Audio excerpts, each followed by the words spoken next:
Non-profits play a vital role in society. They provide essential services and advocate for important causes. They rely heavily on public trust. Donors need to know their contributions are used responsibly. Strong internal controls are essential for maintaining this trust. Internal controls are the policies and procedures put in place by an organization. They help to ensure the effectiveness and efficiency of its operations. They protect its assets, safeguard against fraud and error, and promote accountability. Internal controls are especially critical for nonprofits. Why, you ask? Well, they often have limited resources, handle sensitive data, and are subject to public scrutiny. Strong internal controls help nonprofits to prevent and detect fraud, protect their reputation, ensure the accuracy and reliability of their financial reporting, comply with legal and regulatory requirements, and maintain donor confidence. Segregation of duties is a fundamental principle of internal control. It involves dividing critical financial responsibilities so that different people handle different parts of a transaction. For example, one person might be responsible for writing checks, while another person would be responsible for reviewing and approving the checks before they are sent out. This division of responsibilities helps to prevent fraud and makes it more difficult for one person to misappropriate funds without detection. Best practice number 2: strong authorization and approval processes. Nonprofits should have clear policies and procedures in place for authorizing and approving transactions. These policies should specify who has the authority to approve different types of transactions. For example, the executive director might have the authority to approve expenses up to a certain amount, while the board of directors might need to approve larger expenses. Best practice number 3: independent checks and balances. Independent checks and balances involve having someone who is not involved in a particular transaction or process review it for accuracy and completeness. This practice is crucial in maintaining the integrity of financial records and ensuring that all transactions are properly documented.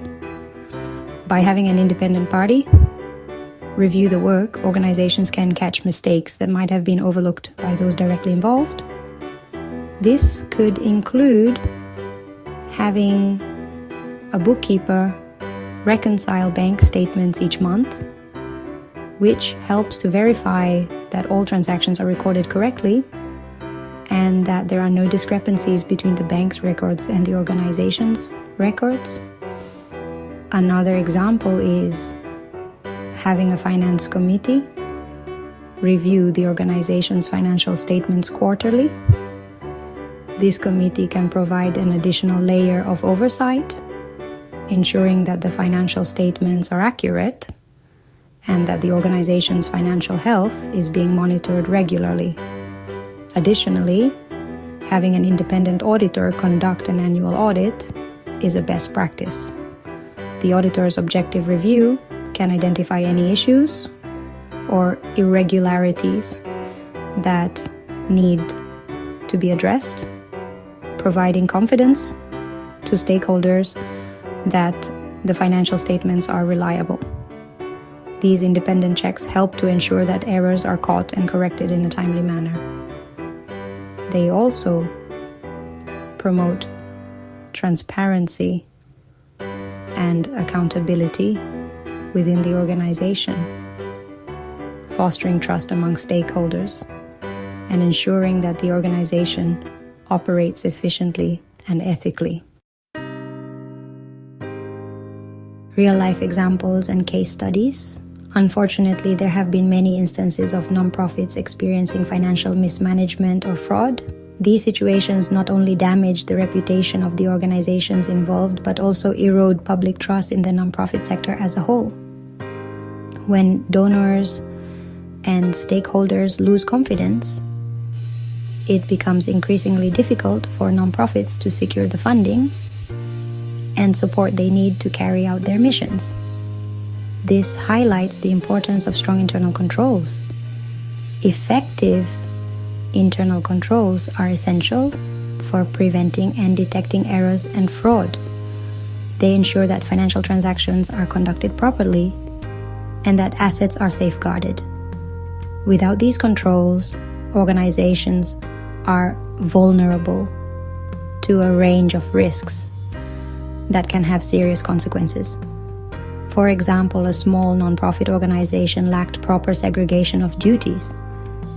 This means that critical financial responsibilities were not divided among different employees. Instead, one person had control over multiple aspects of the financial process, which created an opportunity for misuse of funds.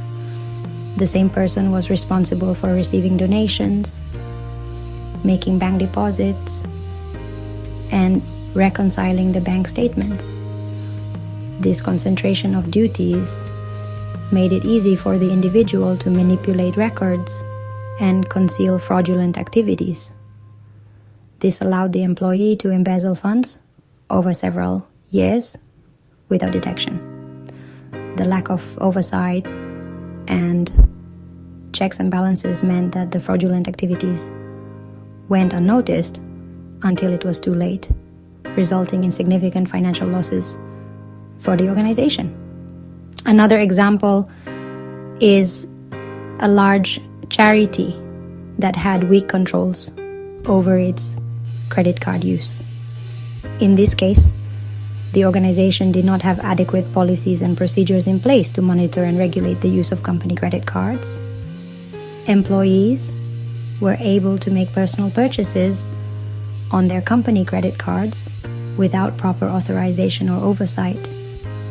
This lack of control led to significant unauthorized expenses, which ultimately harmed the financial health of the charity.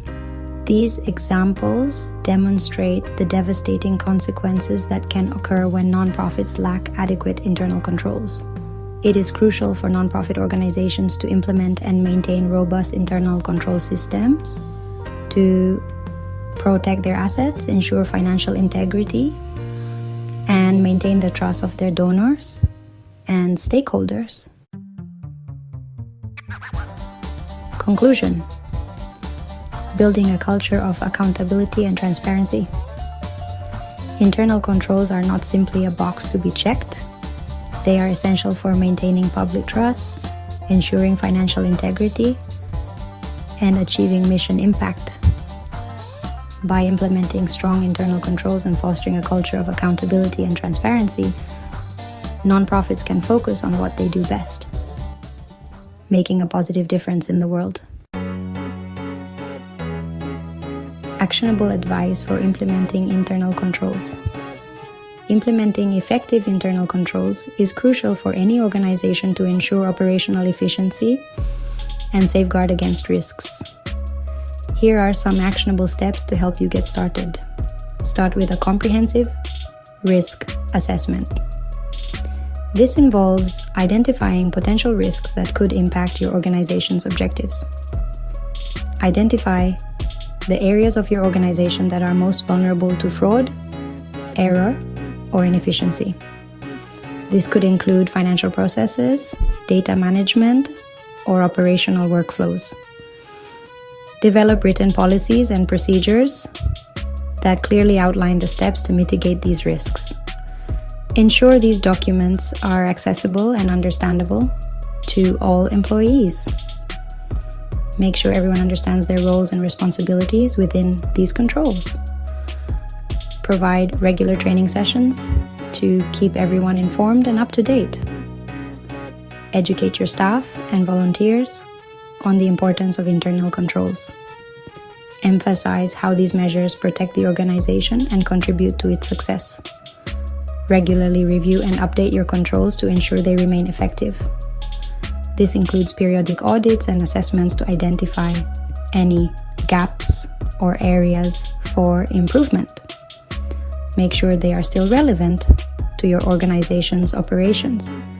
Seek expert advice when necessary to adapt to new challenges or changes in the regulatory environment. Consult with an experienced accountant or nonprofit consultant to get help with designing and implementing internal controls that are right for your organization. Their expertise can provide valuable insights and ensure your controls are robust and effective.